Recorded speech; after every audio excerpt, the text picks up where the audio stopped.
ஆண்டுடைய ஆண்டுடைய வசனம் இவ்வாறு கூறுகிறது,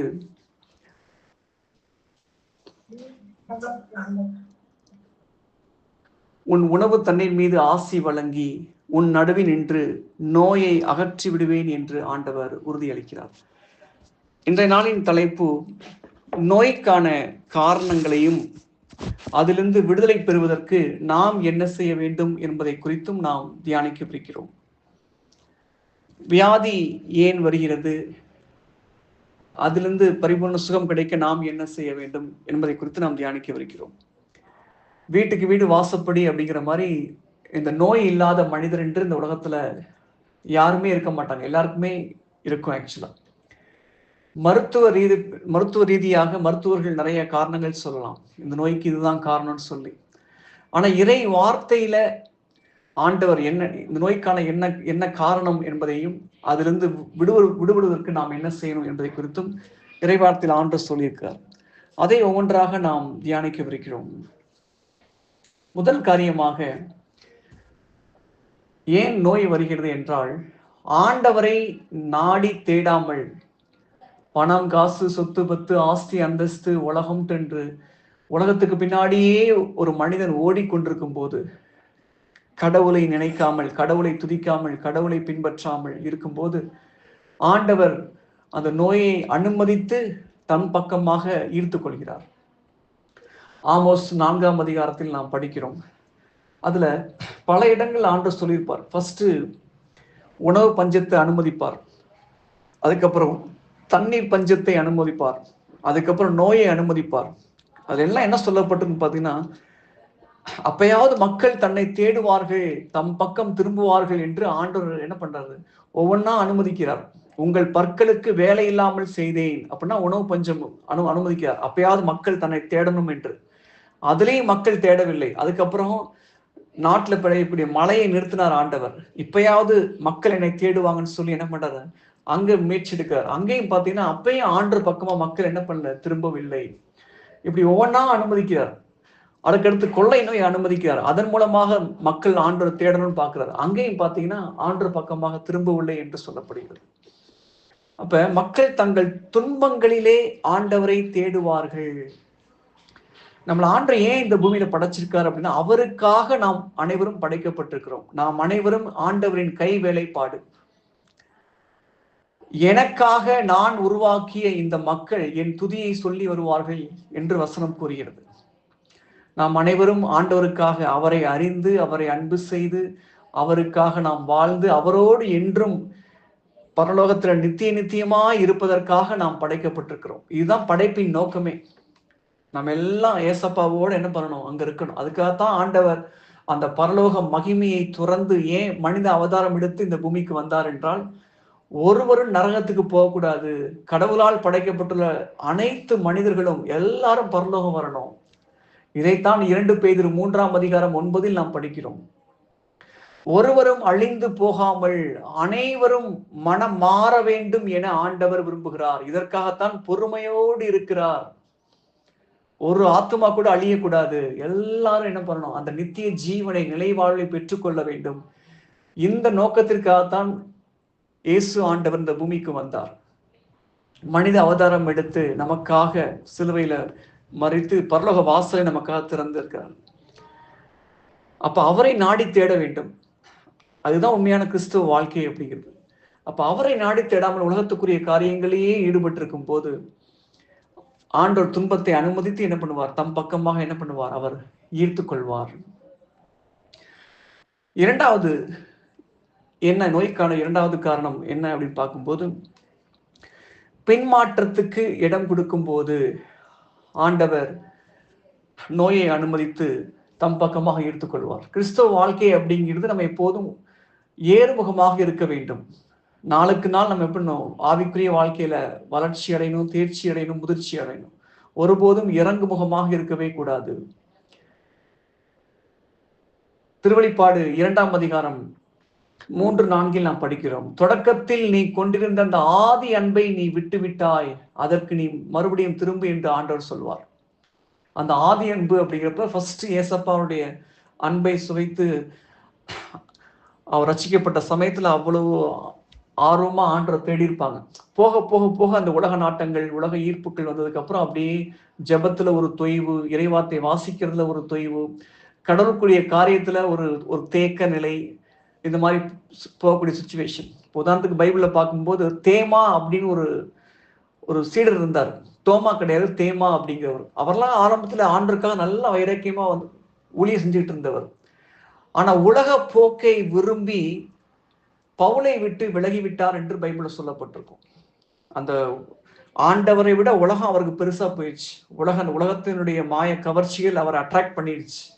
அவர் என்ன பண்ண, ஊழியத்தை விட்டுட்டு, பவுலை விட்டுட்டு என்ன பண்றாரு, உலக போக்கை விரும்பி உலகத்துக்கு பின்னாடி போயிட்டார் என்று சொல்லப்படும். இதுதான் பின்மாற்றம் அப்படிங்கிறது. அப்ப ஆண்டவர் ஒருபோதும் பின்மாற்றத்தை விரும்பவே மாட்டார்.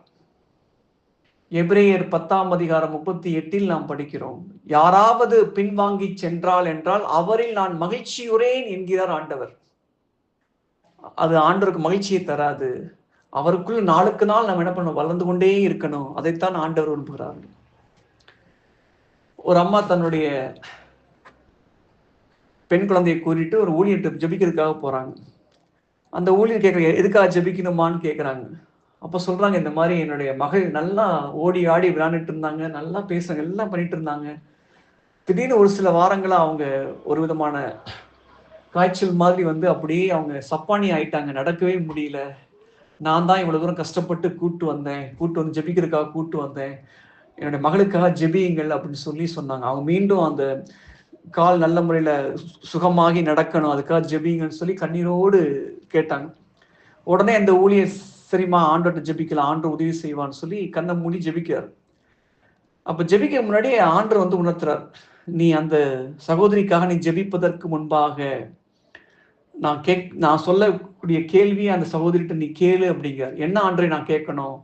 எத்தனை நாளாச்சு பைபிள் படிச்சு, எத்தனை நாளாச்சு ஜெபம் பண்ணி அப்படிங்கிற கேள்வியை கேளு அப்படின்னு சொல்லி ஆண்டவர் சொல்றார். உடனே அந்த ஊழியர் அந்த சகோதரியை பார்த்து கேட்குறாங்க, என்னம்மா எத்தனை நாளாச்சுமா நீ பைபிள் படிச்சு ஜெபம் பண்ணி ஆண்டவர் தேடிங்கிறப்ப, அது ஏன் கேட்குறீங்க பிரதர், நான் என்னால் கடந்த ஒரு வருஷத்துக்கு மேலே நான் என்ன ஆயிடுச்சு, ஜெபம் பண்ணி ஆண்டரை தேடி ரொம்ப நாள் ஆயிடுச்சு, வேலை வேலை வேலைன்னு சொல்லி இதுலேயே நான் மூழ்கி போயிட்டேன் அப்படிங்கிறப்ப அப்போ தான் ஆண்டர் வந்து உணர்த்தினார். ஒரு காலத்தில் என்னை அவ்வளவு தீவிரமாக இந்த சகோதரி என்னை தேடிட்டு இருந்தாங்க. அதிகாலையில் இருந்துச்சு ஜெபிப்பாங்க, இறைவார்த்தையை படிப்பாங்க, ஜெப கூட்டங்களுக்கு போவாங்க, உபவாசம் ஜெபிப்பாங்க, இப்படி அவ்வளவு அன்பா இருந்தாங்க. ஆனா போக போக போக போக என்னை விட்டு பிரிந்து இப்ப ரொம்ப வெகு தூரம் இருக்கிறாங்க. மீண்டும் என் அருகில் கொண்டு வருவதற்காகத்தான் இந்த துன்பத்தை நான் அனுமதிச்சேன். அதனால அவங்க ஒரு தீர்மானம் எடுக்கும்படியா சொல்லு, அவங்களை பொருத்தனை பண்ண சொல்லு, அந்த இழந்து போன அந்த ஆதி அன்பை நான் புதுப்பித்துக் கொள்வேன், இன்னும் நான் தீவிரமா நான் இயேசுவை தேடுவேன் அப்படின்னு தீர்மானம் எடுக்க சொல்லு அப்படின்னு சொல்லி ஆண்டவர் உணர்த்ததுக்கு அப்புறம் சகோதரர் அவங்க சொன்னாங்க. உடனே அந்த சகோதரி, சரிங்கப்படுத்த, இனிமே நான் என்ன பண்றேன், ஜெபம் பண்றேன், ஆண்டவர் தேடுறேன்னு சொல்லி அந்த இடத்த விட்டு போயிட்டாங்க. கொஞ்ச நாள் கழிச்சு பார்த்தீங்கன்னா அதே ஊருக்கு அவங்க ஊழியத்துக்கு போகும்போது அந்த சப்பானியா இருந்த அந்த குழந்தை நல்லா ஓடி ஆடி நல்லா விளையாண்டுட்டு இருந்துச்சு. எப்படின்னு சொல்லி பக்கத்துல ஒன்று கேட்கும்போது சொன்னாங்க, நீங்க எனக்கு ஜெபிச்சிங்க இல்ல பிரதர், அந்த சகோதரி அதுக்கப்புறம் ஆண்டவர் அவங்க தீவிரமா தேட ஆரம்பிச்சாங்க, மறுபடியும் பைபிள் படிக்க ஆரம்பிச்சாங்க, ஆண்டோடு கூடிய உறவை புதுப்பித்துக் கொள்ள ஆரம்பிச்சாங்க. அதுக்கப்புறம் கொஞ்ச நாள்ல எந்த டாக்டர்கிட்டையும் போகல, அந்த ஜெபத்தின் மூலமாகவே அவங்களுக்கு பரிபூர்ண சுகம் கிடைச்சிருச்சு, இப்ப அந்த பாப்பா நல்லா ஓடி ஆடி விளையாடுதுன்னு சொல்லி சொன்னாங்க. அப்ப இது மாதிரி தான் நம்முடைய வாழ்க்கையிலையும் ஆண்டவரை விட்டு விலகி செல்லும் போது, பின்மாற்றத்துக்கு இடம் கொடுக்கும் போது, ஆண்டவரை விட உலகத்தை அதிகமாக நேசிக்கும் போது, அந்த ஆதி அன்பை விட்டு விலகும் போது கடவுள் துன்பத்தை அனுமதித்து அவர் பக்கமாக நம்மை ஈர்த்து கொள்வார். மூன்றாவதாக நோய்க்கான காரணங்கள் அப்படின்னு பார்க்கும்போது, ஆண்டவர் மீது நம்பிக்கை இல்லாமல் இருக்கும்போது, விசுவாசம் இல்லாமல், ஆண்டவர் மீது நம்பிக்கை வைக்காம பணத்தை நம்புறது, உறவுகளை நம்புறது, ஜோசியம், ஜாதகம், நாள் நட்சத்திரம், முகூர்த்தத்தின் நேரம், இப்படி என்ன பண்ணுது, கிறிஸ்துவை அறியாத பிற இனத்தார் எதிர நம்பிக்கை வைக்கிறாங்களோ அப்படிப்பட்ட மூட நம்பிக்கை இருக்கும்போது ஆண்டவர் என்ன பண்ணுவார், நோயை அனுமதித்து அதிலிருந்து விடுதலை பெறுவதற்கு நம்மை தூண்டுவார். இதற்கு ஒரு உதாரணம் ஆசா என்ற அரசர். 2 குறிப்பேடு 16ஆம் அதிகாரத்தில் நம்ம படிக்கிறோம். அந்த ஆசா என்ற அரசருக்கு காலில் பாதத்துல ஒரு நோய் வந்துடும். அந்த நோய் வந்தப்ப கடவுளை அவர் சார்ந்திராமல் மருத்துவர்களையே நம்பி இருந்தான் அப்படின்னு போட்டிருக்கும். அதன் பொருட்டு கடைசியில் அந்த ஆசாவனுடைய உயிர் போய்விடும். இப்போ ஒரு நோய் வருது அப்படின்னா நம்ம டாக்டர்கிட்ட போறது தப்பு கிடையாது. ஆனா டாக்டர்களையே என்ன பண்றது, அவங்களையே நம்பி இருக்கிறதுக்கு, ஆண்டவரை விட அவங்க என்ன பண்றது, நம்பி இருக்கிறது. நம்ம மருத்துவம் எடுக்கிறது நல்லது, ஆனா ஜெபத்தோடு நம்ம என்ன பண்ணணும், எடுக்கணும். மருந்து கொடுப்பவர் மருத்துவர், ஆனால் குணப்படுத்துபவர் இயேசு ஆண்டவர். என்னதான் மாத்திரை மருந்து எவ்வளவு பெரிய டாக்டர்கிட்ட போனாலும் ஆண்டவர் மனசு வச்சா மட்டும்தான் அங்க குணமாகும். சாலமோன் ஞானம் 16:12 நாம் படிக்கிறோம். பச்சிலையோ மருந்தோ குணமாக்கவில்லை, ஆண்டவரே உமது வார்த்தையே ஒவ்வொரு மனிதருக்கும் நலம் அளிக்கிறது என்று நம்ம படிக்கிறோம். மாத்திரையோ மருந்தோ அல்ல, ஆண்டுடைய வார்த்தை. திருப்பாடல் 107:20 நம்ம படிக்கிறோம், ஆண்டவரே உமது வார்த்தையை அனுப்பி அவர்களை குணமாக்கினீர் என்று வசனம் சொல்கிறது. ஒரு சிலர்லாம் பாத்தீங்கன்னா அந்த ஆபரேஷன் தியேட்டருக்கு போறதுக்கு முன்னாடி டாக்டருடைய கையை பிடிச்சிருவாங்க. நீங்க தான் தெய்வம் மாதிரி, நீங்க தான் எப்படியாவது என் பிள்ளை என்ன பண்ணணும், காப்பாற்றணும்னு சொல்லி என்ன பண்ணுவாங்க, அப்படி இது பண்ணுவாங்க.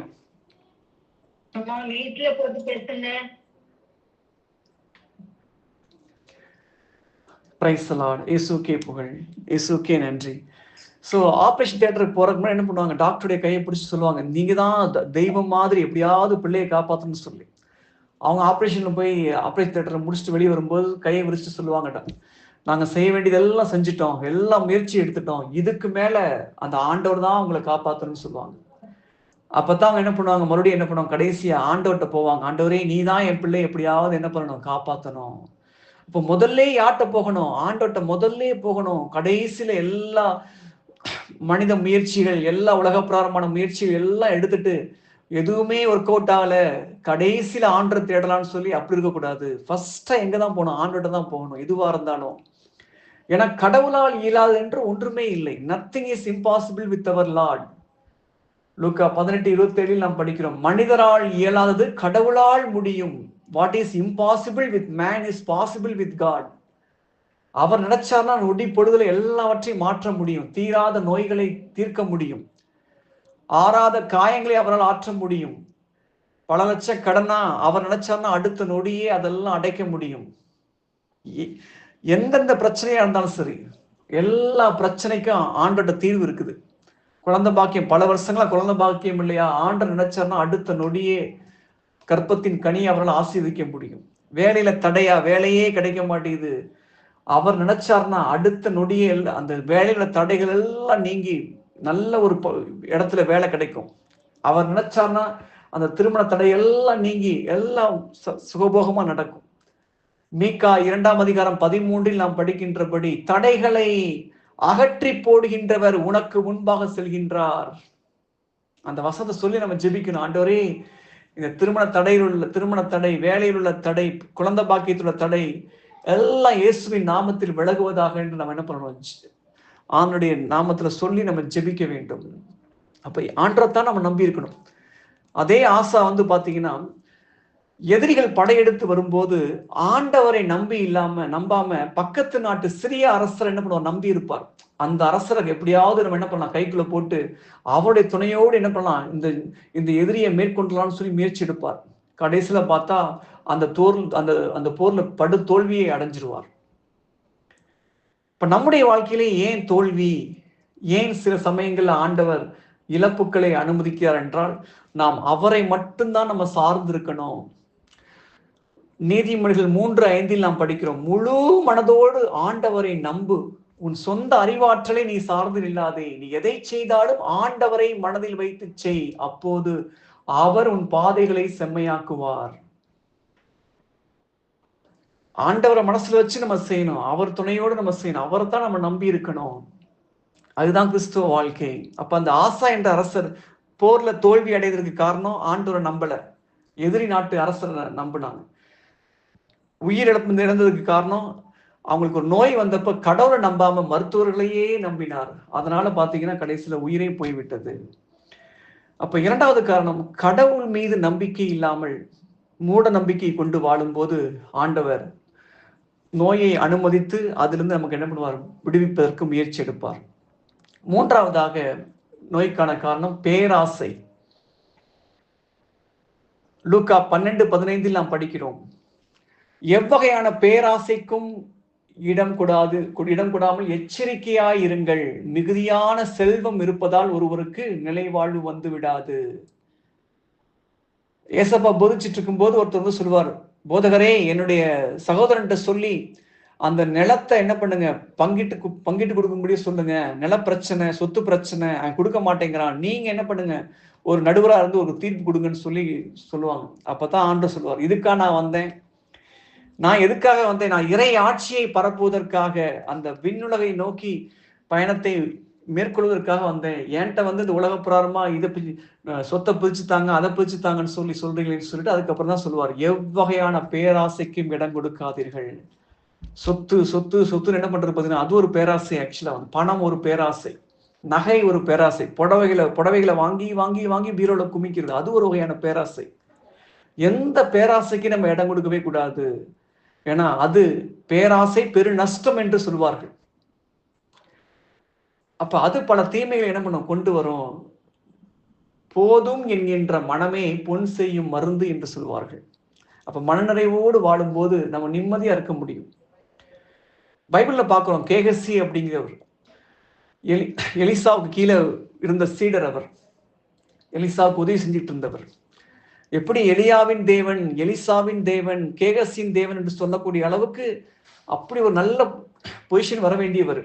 ஆனா எப்ப அந்த பேராசைக்கு இடம் கொடுத்தாரோ, அவங்க எலிசா சொல்லி அமிச்சிட்டாரு, இந்த மாதிரி நாமான்ட்ட நீ கொடுக்கக்கூடிய பொன் வெள்ளி எனக்கு எதுவுமே வேணாம், நீ போலாம் சொல்லுவார்.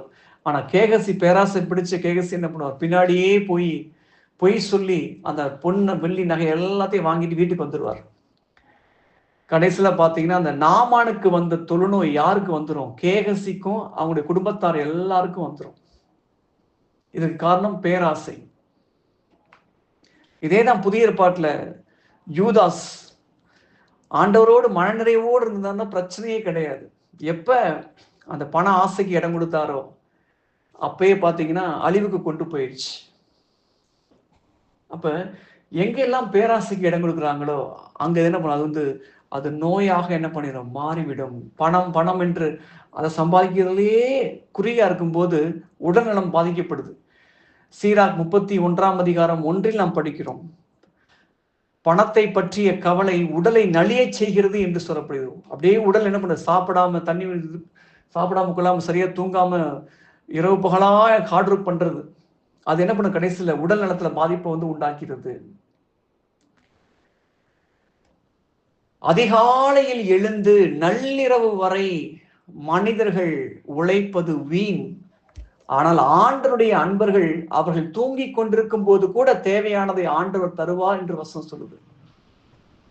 கடவுளை நாடி தேடாமல் அதிகாலையிலேயே எந்திரிச்சு பணங்காசு சம்பாதிக்கிறதுக்காக போய் கடைசியில் நைட்டு மிட் நைட் வரைக்கும் கஷ்டப்பட்டு உழைச்சிட்டு வர்றது, அப்படி கஷ்டப்பட்டாலும் பாக்கெட்ல பணம் தங்காது. ஏன்னா கடவுளுடைய ஆசீர்வாதத்தோடு செய்யணும், அதுதான் முக்கியம். அப்ப கடவுளை நாடி தேடிட்டு நம்ம செல்வத்தை ஈட்டினோம்னா அது ஆசீர்வாதமாக இருக்கும். அதுதான் நீதிமொழிகள் 10:22 நாம் படிக்கிறோம். ஆண்டவருடைய ஆசியை செல்வத்தை தரும், அதனோடு அவர் வேதனையை கூட்ட மாட்டார். கொஞ்சமா சம்பாதிச்சாலும் அதுல ஒரு மன நிறைவு நமக்கு இருக்கும், அதுல ஒரு நிம்மதி வந்து நமக்கு இருக்கும், அதுல வந்து வேதனையோ வலியோ இருக்கவே இருக்காது. குறுக்கோளியில சம்பாதிக்கும் போது நிறைய கிடைக்கிற மாதிரி கிடைக்கும், ஆனா அதுக்கு பின்னாடி கண்ணீரும் கவலையுமா தான் இருக்கும். அப்ப ஆண்டவர் தரக்கூடிய ஆசீர்வாதம் அவர் கொஞ்சம் கொஞ்சமா தான் என்ன பண்ணுவார், படிப்படியா நம்மளை உயர்த்துவார். ஆனா சாத்தான் அப்படி கிடையாது, கொடுக்கிற மாதிரி கொடுத்து என்ன பண்ணுவான், அமுக்கிற மாதிரி அமுக்கிடுவான். சீக்கிரம் விரைவிலேயே செல்வராக பார்க்கிறவங்க தண்டனைக்கு தப்ப மாட்டார்கள் என்று வசனம் சொல்லுது. சீக்கிரமா கோடீஸ்வரன் ஆயிரும், சீக்கிரமா லட்சாதிபதி ஆயிரும் சொல்லி அந்த அவசரமா என்ன பண்றது, குறுக்கோளியில போய் சம்பாதிக்கிறது, இதெல்லாம் பேராசை. அது கடைசியில பல பிரச்சனைகளை கொண்டு வந்து என்ன பண்ணணும், நிப்பாட்டிடும். அதுல கவனமாக இருக்கணும். நான்காவதாக நோய்க்கான காரணங்கள், ஆண்டவருடைய திரு உடலை திரு ரத்தத்தை நாம் தகுதியின்றி வாங்கினோம் என்றால் அது நோயாக மாறிவிடும். 1 கொரிந்தியர் 11:29 நாம் படிக்கிறோம். ஆண்டுடைய திருவுடல் திருரத்தத்தை நம்ம திருப்பலியில நன்மை வாங்கும் போது நம்மை நாமே ஆராய்ந்து பார்த்து சுத்த இருதயத்தோடு நம்ம என்ன பண்ணணும், போய் வாங்கணும். ஏனோ தானோ என்று கடமைக்காக பேருக்காக வாங்கக்கூடாது.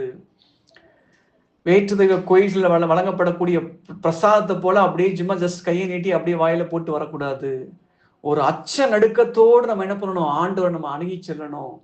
ஒரு பயபக்தியோடு போய் நம்ம என்ன பண்ணணும், ஆணுடைய திருவுடல்ல வாங்கிக்கணும். இன்னைக்கு பாருங்க, காப்பூச பாக்குறது, அறப்பூச பாக்குறது, எந்த ஜெபம் எதுவுமே பண்ணாம அப்படியே போய் வாங்குறது. நம்முடைய முன்னோர்கள்லாம் அவ்வளோ ஒரு எக்ஸாம்பிளா வாழ்ந்தாங்க. ஒரு அந்த நன்மை வாங்குறதுக்கு முன்னாடி என்ன பண்ணுவாங்க, அதுக்கு முன்னாடி ஜெபம் பண்ணுவாங்க, முழங்கால் போட்டு ஜெபம் பண்ணுவாங்க, ஆண்டவர்கிட்ட மன்னிப்பு கேட்பாங்க. திருப்பலிக்கு முன்னாடி பாவ சங்கீதனம் பண்ணி ஆன்மாவை சுத்தப்படுத்துவாங்க.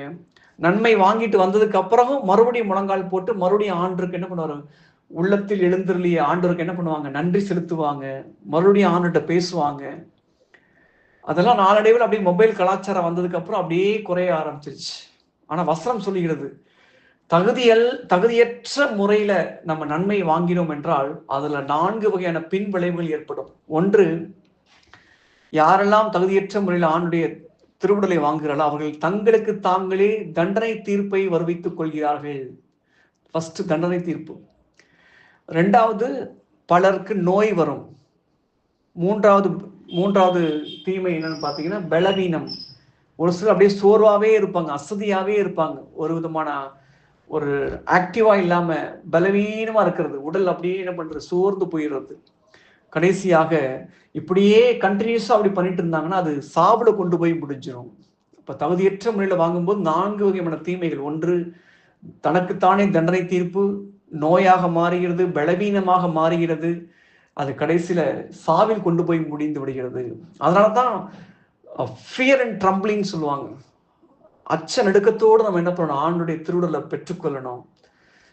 தகுதியுள்ள முறையில வாங்கும்போது தீராத நோய்கள் எல்லாம் தீரும், ஆறாத காயங்கள் எல்லாம் ஆறும், விட முடியாத பாவ பழக்க வழக்கங்கள் எல்லாம் அதுல இருந்து விடுதலை கிடைக்கும். எப்பன்னா ஆண்டுடைய திருவுடலை தகுதியா நம்ம சுத்தமான இதயத்தோடு போய் வாங்கும் போது அதுல மிரக்கல் நடக்கும்.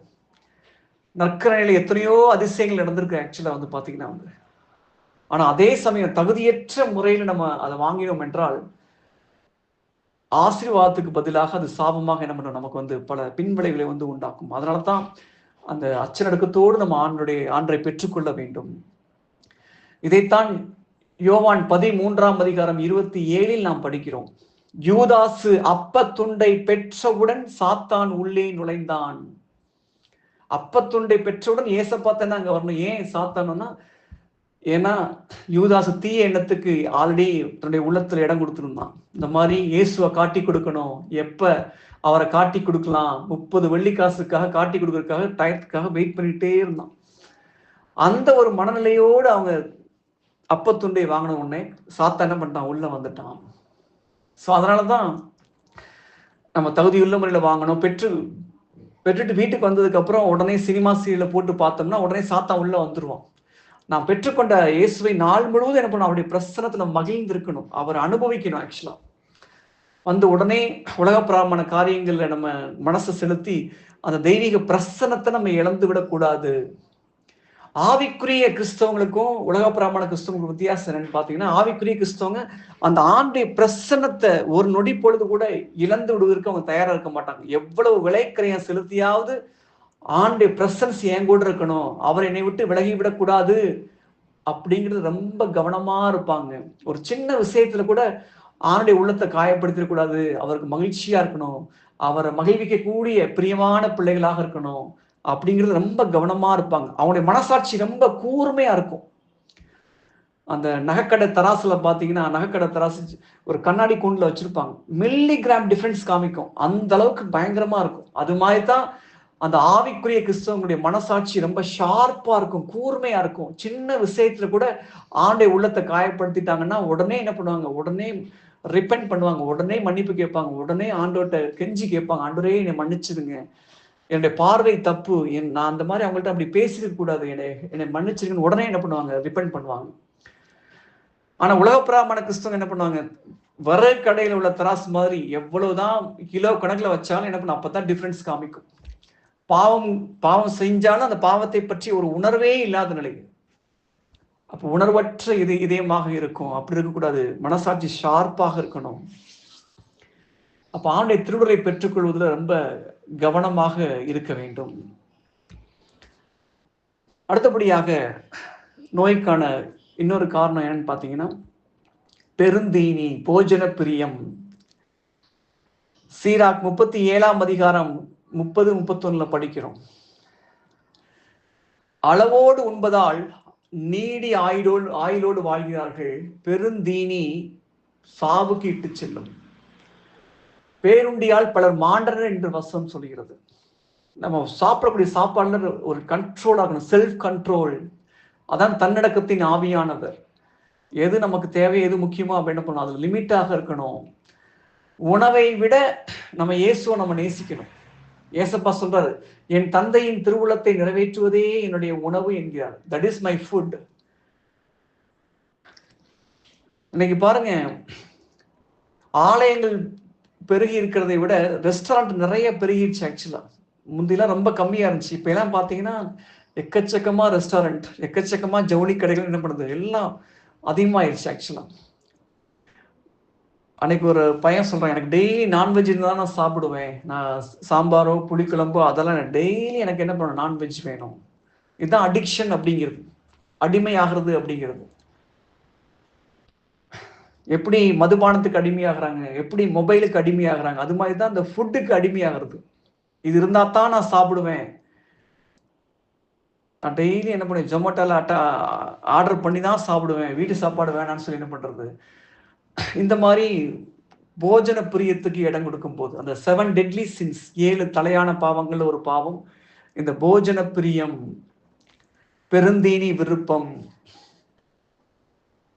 ஆதாம் ஏவாளுக்கு சாத்தான் எப்படி பாவத்தை தூண்டினா, அந்த சாப்பாடு விஷயத்தை தான் பாவத்தை தூண்டினான். அந்த மரத்தினுடைய கனி எப்படி இருந்தது, கண்ணுக்கு ரொம்ப அப்படியே களிப்பூட்டுவதாக இருந்தது, நாக்குக்கு சுவை ஊட்டுவதாக இருந்தது.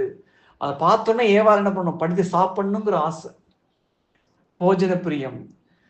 அதே மாதிரி அதே டெஸ்ட் தான் புதிய ஏற்பாட்டுல ஏசப்பாவுக்கு சாத்தான் வச்சான். இந்த கற்களை நீ அப்பமாய் மாற்றி சாப்பிடு. அப்ப ஆண்டு என்ன பண்ணார், இறை வார்த்தையை சொல்லி ஜெயிச்சார். மனிதன் அப்பத்தினால் மாத்திரமல்ல, கடவுளின் வாய்ச்சொல் ஒவ்வொன்றினாலும் உயிர் வாழ்கிறான் என்று ஆண்டவர் அந்த இறை வார்த்தையை சொல்லி சொல்லி என்ன பண்ணாரு, ஜெயிச்சார். ஏசா அந்த தலைப்பேர் உரிமையை விட்டு கொடுத்ததுக்கு காரணம், ஒருவேளை கூழுக்காக அதை விட்டு கொடுத்தாங்க. தலைப்பேர் உரிமை அப்படிங்கிறது, தலைமனக்குரிய உரிமை அப்படிங்கிறது மிகப்பெரிய ஆசீர்வாதம் பழைய ஏற்பாட்டுல. அந்த ஆவிக்குரிய ஆசீர்வாதத்தை ஒருவேளை கூழுக்காக என்ன பண்ணாங்க, அதுதானே வச்சுக்க, தான் தம்பிட்டு யாக்கூப்பிட்டு சொல்றேன், இந்த உனக்கு தேவை என்ன, என்னுடைய தலைப்பேர் உரிமை தானே, நீ அதை வச்சுக்க, எனக்கு தேவை இந்த கூழு, அதை குடு அப்படி என்ன பண்ணாங்க. அந்த கூழை வாங்கி குடிச்சிட்டு கடைசியில் அந்த தலைப்பேர் உரிமையை விட்டு கொடுத்துட்டாங்க. அதுக்கப்புறம் எவ்வளவோ கெஞ்சி கேட்டு அழுது புலம்பி மீண்டும் அந்த தலைப்பேர் உரிமையை பெற்றுக்கணும்னு ஆசைப்பட்டாங்க. கடைசியில் ஆண்டவர் கொடுக்கவே இல்லை. ஏன்னா ஆவிக்குரிய ஆசீர்வாதத்தை துச்சமாக நினைக்கும் போது, அசட்டையாக நினைக்கும் போது, சாப்பாடுக்காக அதெல்லாம் பெருசா நினைக்காம இருக்கும்போது கடைசியில அந்த ஆவிக்குரிய ஆசீர்வாதத்தை இழந்தே போயிட்டாங்க. அப்ப அதுல ரொம்ப கவனமா இருக்கணும். உணவே மருந்து என்று சொல்லுவார்கள். அதனால நம்ம சாப்பிடக்கூடிய சாப்பாடுல ரொம்ப கண்ட்ரோலாக இருக்கணும். இதேதான் இஸ்ரேல் மக்கள் பாவம் செய்யறதுக்கு காரணமே இதுதான், உணவு பிரியம்தான். ஆண்டவர் சொல்லிட்டு கூட்டு வர்றாரு, இன்று காணும் எகிப்தரை நீங்க இனிமே காண மாட்டீங்கன்னு சொல்லிட்டு கூட்டு வர்றாரு. பல மைல் தூரம் வந்துட்டாங்க. அப்புறம் கூட அவங்க எண்ணமெல்லாம் எங்க இருக்குது, எகிப்துல இருக்குது. இவங்க பாலைவனத்துல இங்க இருக்கும்போது கூட அவங்க சொல்றாங்க, ஆஹா எகிப்துல சூப்பரா இருந்துச்சு, அங்க வகை வகையா சாப்பாடு கிடைச்சது, வெள்ளரிக்காய், குமட்டிக்காய், வெங்காயம், மீன், அது இதுன்னு நிறைய சொல்லிட்டு என்ன பண்றாங்க, இதெல்லாம் கிடைச்சிச்சு. இங்க பாலை நிலத்துல நமக்கு டெய்லி மண்ணாதான் கிடைக்குதுன்னு சொல்லி என்ன பண்றாங்க, அந்த சாப்பாடு விஷயத்துல என்ன பண்றாங்க, முணுமுணுக்குறாங்க. அதுதான் ஆண்டருக்கு என்ன பண்ணுது, சினத்தை உண்டாக்குச்சு. எங்களுக்கு நான்வெஜ் வேணும், எங்களுக்கு என்ன பண்ணணும், இறைச்சி வேணும் என்ன பண்றாங்க, பிடிவாதம் பண்றாங்க. சரின்ட்டு ஆண்டர் என்ன பண்ணுவார், சரி மோசேட்ட சொல்லுவார், சரி அவங்களுக்கு என்ன இறைச்சி தானே வேணும், நான் தரேன்னு சொல்லி காடை பூரா அனுப்புவார். நல்லா இறைச்சி கிடைச்சுன்னு நல்லா என்ன பண்ணுவாங்க, மூக்கு முட்டை நல்லா சாப்பிட்டு இருப்பாங்க. அப்படி இருக்கும் போதே ஆணுடைய கொள்ளை நோய் வந்து அவங்க எல்லாத்தையும் என்ன பண்ண அழிச்சிடும். அந்த இறந்தவங்களை எல்லாம் அங்க அடக்கம் பண்ணியிருக்காங்க. இதுக்கு பேரு பெருந்தீனிகளின் கல்லறைகள் அப்படின்னு பைபிள்ல சொல்லப்பட்டிருக்கு. இன்னைக்கு வரைக்கும் அந்த இடம் இருக்குது. சாப்பாடு பிரியர்களுக்கு என்னென்ன தீமைகள் ஏற்படும் அப்படிங்கிறதுக்கு பெருந்தீனியின் கல்லறைகள் என்று இன்னைக்கு வரைக்கும் வச்சிருக்காங்க. இதெல்லாம் நமக்கு ஒரு எச்சரிப்பாக ஆண்டவர் சொல்லியிருக்கிறார். உணவு விஷயத்துல ரொம்ப கட்டுப்பாடாக இருக்கணும். அதுக்கு நம்ம அடிமையாக கூடாது. அதான் சொல்லுவாங்க, வயிற்றுக்கென்றே உணவு, உணவுக்கென்றே வயிறு, இவை இரண்டையுமே ஆண்டவர் அழித்து விடுவார். வாழ்வதற்காக சாப்பிடலாமே தவிர சாப்பிட்றதுக்காகவே வாழக்கூடாது. அதான் ஒரு ஜெபக்கூடுகை நடந்துகிட்டு இருக்கும்போது அந்த ஊழியர் கடைசியா மக்களுக்காக ஜெபிக்கிறார். ஆண்டவரே, இந்த கூட்டத்தில் நிறைய பேர் நோயினால கஷ்டப்படுறாங்க, அந்த நோயிலிருந்து விடுதலை பெறணும், நீங்க இரக்கம் பாராட்டுங்க, தொட்டு சுகப்படுத்துங்கன்னு ஜெபிக்கிறார். அப்ப ஆண்டவர் அந்த ஊழியருக்கு சொல்றார், ஓகே நான் அவங்களை குணப்படுத்துறேன், ஆனா அதுக்கு முன்னாடி நான் சொல்றத அவங்கள்ட்ட சொல்லு. என்ன ஆண்டவரே, நான் நிறைய பேரை முன்னாடியே குணப்படுத்தினேன் போன மீட்டிங்ல, அவங்க மறுபடியும் போய் போஜன பிரியத்துக்கு அடிமையாகி இப்ப இன்னொரு நோயை கொண்டுட்டு வந்திருக்கிறாங்க. அதனால யாரெல்லாம் தீர்மானம் எடுக்கிறாங்களோ நான் உணவு விஷயத்துல கட்டுப்பாடா இருப்பேன், நான் போஜன பிரியத்துக்கு இடம் கொடுக்க மாட்டேன் அப்படின்னு யாரு தீர்மானம் எடுக்கிறாங்களோ அவங்களத்தான் நான் குணப்படுத்த போறேன், எல்லாரையும் கிடையாது. ஏன்னா நான் குணப்படுத்த மறுபடியும் என்ன பண்றாங்க, போய் அவங்களுக்கு பெருந்தினியை சாப்பிட்டு சாப்பிட்டு மறுபடியும் இன்னொரு நோயை கொண்டுட்டு வர்றாங்க. அப்படி இருக்கக்கூடாது, செல்ஃப் கண்ட்ரோலா இருக்கணும். அதனால ஒரு தீர்மானம் எடுக்க சொல்லு அப்படின்னு சொல்லி ஆண்டவர் சொல்றார். அப்புறம் அந்த ஊழியர் சொல்றாரு, தயவு செய்து நோயிலிருந்து விடுதலை பெறணும் அப்படின்னு ஆசை இருந்தா என்ன பண்ணுங்க, ஒரு தீர்மானம் எடுங்க, நான் சாப்பாடு விஷயத்துல கரெக்டா இருப்பேன், செல்ஃப் கண்ட்ரோலா இருப்பேன், போஜன பிரியத்துக்கு அடிமையாக மாட்டேன்னு என்ன பண்ணுங்க, தீர்மானம் எடுங்க. அப்படிப்பட்டவங்களை தான் ஆண்டு என்ன சுகப்படுத்த போறான்னு சொன்னோடனே அப்ப நிறைய மக்கள் என்ன பண்ணாங்க, அந்த ஜெபத்துல ஒப்பு கொடுத்து தீர்மானம் எடுத்தாங்க. யாரெல்லாம் தீர்மானம் எடுத்தாங்களோ அவங்க மட்டும்தான் அந்த நோயிலிருந்து என்ன பண்ணாங்க, பரிபூர்ண சுகம் பெற்றுக்கொண்டார்கள். அப்ப அளவோடு உண்பதால் நீடிய ஆயுசில் கிடைக்கும். நீண்ட நாள் வாழணும் அப்படின்னு என்ன பண்ணணும், உணவு விஷயத்துல ரொம்ப கரெக்டாக இருக்க வேண்டும். அடுத்தபடியாக நோய்க்கான இன்னொரு காரணம் என்ன அப்படின்னு பார்க்கும்போது, ஆண்டவருடைய ஊழியர்களுக்கு எதிராக செயல்படும் போது குருக்கள், அருட்சகோதரர்கள், அருட்சகோதரிகள், இறைவனுக்கு பணி செய்யக்கூடிய நற்செய்தி பணியாளர்கள், ஊழியர்கள், இவர்களுக்கு எதிராக பேசும்போது செயல்படும் போது அது நோயாக மாறிவிடும். ஏன்னா கடவுள் அவர்கள் சார்பாக நின்று என்ன பண்ணுவார், செயலாற்றுவார், அவர்களுக்காக வாதாடுவார். அவர்கள் நம்ம ஒருபோதும் நம்ம குறை சொல்லவோ முணுமுணுக்கவோ கூடவே கூடாது. நாம் செய்ய வேண்டியதெல்லாம் அவர்களுக்காக பாரத்தோடு ஜெபிப்பது மட்டும்தான். பழி வாங்குவதும் கைமாறு அளிப்பதும் என்னுடையது என்கிறார் ஆண்டவர். அதெல்லாம் ஆண்டு பார்த்துக்கொள்வார். நம்ம செய்ய வேண்டியதெல்லாம் ஜெபம் பண்றது மட்டும்தான். ஆக்சுவலா அவங்களுக்கு எதிராக, ஊழியருக்கு எதிராக நம்ம எதுவுமே செய்யவே கூடாது. திருப்பாடல் 105 நாம் படிக்கிறோம், நான் அருள் பொழிவு செய்தவரை தொடாதீர்கள், என் இறை வாக்கினர்களுக்கு தீங்கு இழைக்காதீர்கள் என்கிறார் ஆண்டவர். அப்ப என்ன பண்ணக்கூடாது, அவங்களுக்கு இந்த வசனம் தாவீதுடைய உள்ளத்துல இருந்ததுனால தான் அவருக்கு பல முறை சவுலை கொள்வதற்கு வாய்ப்பு இருந்துச்சு. ஆனா ஒவ்வொரு முறையும் அவர் கொல்லாம விட்டதுக்கு காரணம், ஆண்டவரால் அருள்பொழிவு செய்தவரை நான் எப்படி கை வைப்பேன், ஆண்டவரால் அருள்பொழிவு செய்தவரை நான் எப்படி நான் தொடுவேன், செய்ய மாட்டேன்னு சொல்லி ஒவ்வொரு முறையும் விலகி விலகி போவார். பைபிள்ல பல உதாரணங்கள் இருக்குது. ஆண்டுடைய ஊழியர்களுக்கு எதிராக செயல்படும் போது எப்படிப்பட்ட நோய்கள் உண்டாச்சுன்னு. ஃபர்ஸ்ட் மிரியம் என்கிறவங்களை பத்தி பார்க்கிறோம். எண்ணிக்கை 12 மிரியம் மோசேக்கு எதிராக முணுமுணுப்பாங்க. ஆண்டவர் உங்கள்ட்ட தான் பேசுவாரா, எங்கள்கிட்ட பேச மாட்டாரான்னு சொல்லி முணுமுணுக்கும் போது அப்பதான் ஆண்டவர் மிரியம்கிட்ட சொல்லுவார், என்னுடைய ஊழியனுக்கு எதிராக நீ பேசுவதற்கு ஏன் அஞ்சாதது ஏன் என்று கேட்பார். நான் மோசையோட முகமுகமா பேசுவேன், மறைமுகமா பேசுவேன், என்னுடைய இல்லத்துல அவரை போல ஒரு நம்பிக்கை உள்ளவர், உண்மை உள்ளவர் யாரும் இல்லை, நீ ஏன் பயப்படல என் ஊழியனுக்கு எதிராக பேசுறதுக்குன்னு சொல்லிட்டு தொழுநோய் வந்துடும் மிரியமுக்கு, மோசைக்கு எதிராக பேசுனதுனால.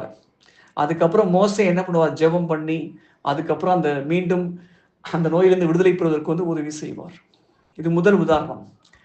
இரண்டாவது உதாரணம், தொடக்க நூல் ஆபிரகாமுக்கு எதிராக அபிமெலக் அப்படிங்கிற அரசர், தொடக்க நூல் 20 படிக்கிறோம்.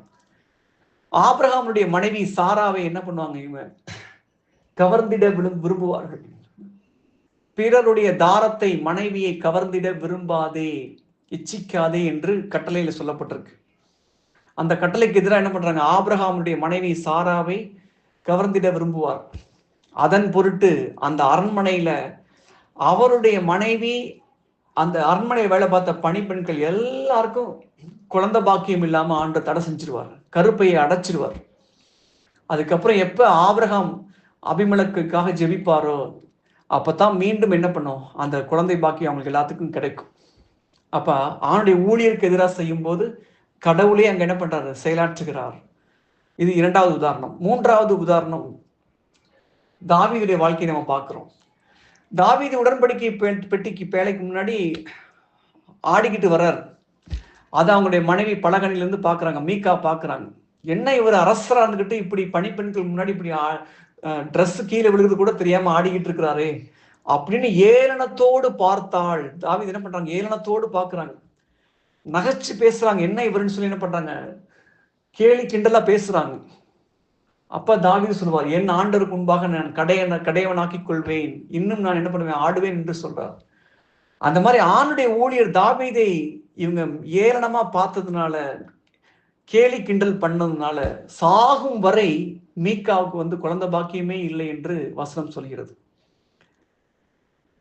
அப்ப ஆணுடைய ஊழியருக்கு எதிராக நம்ம செய்யக்கூடாது. மிரியம் அவங்களுடைய எக்ஸாம்பிள் பார்த்தோம். ஆக்சுவலா அதே மாதிரி யோபுடைய நண்பர்கள் 3 பேர் என்ன பண்ணுவாங்க, யோபுக்கு எதிராக பேசுவாங்க. அப்ப ஆணுடைய சினம் அந்த நண்பர்களுக்கு எதிராக வரும்போது யோபு ஜெபிப்பார். அதுக்கப்புறம் தான் 3 நண்பர்களுடைய ஆண்டு இரக்கத்தை பெற்றுக்கொள்வார்கள். இப்படி பைபிள்ல பல உதாரணங்கள் இருக்கிறது. அப்ப ஆணுடைய ஊழியருக்கு எதிராக நம்ம எதையுமே நம்ம செய்யக்கூடாது. கடைசியா பார்க்கும்போது உசியா என்ற அரசர், அவர் ஒரு நாள் ஆலயத்துக்கு போகும்போது என்ன பண்ணுவார்னா, குருக்கள் செலுத்த வேண்டிய தூபத்தை இவர் எடுத்து செலுத்த ஆரம்பிப்பார். அப்ப குருக்கள் சொல்லுவாங்க, வேணாங்க, நீங்க செய்யாதீங்க, அது எங்களுக்குரியது, ஆண்டவர் எங்களை நியமிச்சிருக்காரு, நாங்க தான் தூபம் காட்டணும், அது நீ அரசருக்குரிய பணியை செய்யுங்கன்னு சொல்லி எவ்வளவோ தடுத்து பார்ப்பாங்க. இந்த உசிய அரசர் என்ன பண்ணுவார், பெருமையில இருமாப்புல, இல்ல நான் அரசர், நான் சொல்றதான் செய்யணும்னு சொல்லி இருமாப்போடு அந்த தூபத்தை எடுத்து காட்டினதுனால அங்கனையே அவங்க தலையில, அவங்க நெற்றியில தொழுநோய் வந்துடும். உடனே அந்த இடத்த விட்டு என்ன பண்ணுவார், அகன்று போயிடுவார். பெருமை, இருமாப்புக்கு இடம் கொடுக்கும் போது அது நோயாக மாறிவிடுகிறது. இதேதான் தாவீது அரசர், எனக்கு கீழே எவ்வளவு மக்கள் இருக்கிறாங்க அப்படின்னு ஒரு பெருமை அவருக்கு. அதுக்காக என்ன பண்றது, மக்கள் தொகையை கணக்கிடும்படியா சொல்றாரு, என் ஆட்சிக்கு கீழே எவ்வளவு மக்கள் இருக்கிறாங்க நான் பார்க்கணும் அப்படின்னு என்ன பண்ண, ஒரு பெருமை மேட்டிமைக்கு இடம் கொடுத்து என்ன பண்றாரு, மக்கள் தொகையை கணக்கெடுக்கிறாரு. அதன் பொருட்டு அங்க கொள்ளை நோய் வரும்.